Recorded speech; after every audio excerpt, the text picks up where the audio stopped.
সম্পত্তির জেরে ভাইয়ের হাত কাটল দাদা। ঘটনার ফলে উত্তপ্ত ফলতা থানার চণ্ডীগড় গ্রাম। আক্রান্ত বাপ্পা মোল্লা, অভিযুক্ত আলিম মোল্লা।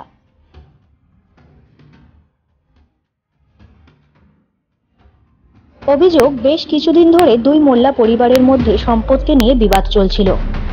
বুধবার বাপ্পা মোল্লাকে একা পেয়ে ধারালো অস্ত্র দিয়ে আঘাত করে আলিম মোল্লা। অভিযুক্ত আলিম মোল্লার আঘাতে হাত কেটে যায় বাপ্পা মোল্লার।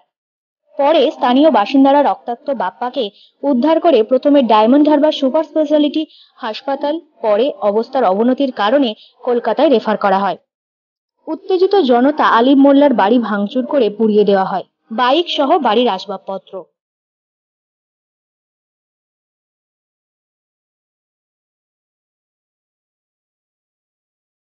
ঘটনাস্থলে আসে পুলিশ। পরে পরিস্থিতি নিয়ন্ত্রণ করলেও এখনো থমথমে গোটা গ্রাম। মৃত্যুর সঙ্গে পাঞ্জা লড়ছে বাপ্পা মোল্লা। ঘটনার তদন্ত শুরু করেছে পুলিশ। সূত্রের খবর, এলাকার তরজা শিল্পী গোলাম রসুল মোল্লার নাতি আলিম মোল্লা। আক্রান্ত বাপ্পা মোল্লা সাইফুদ্দিন মোল্লার ছেলে। ব্যুরো রিপোর্ট, জেলার বার্তা।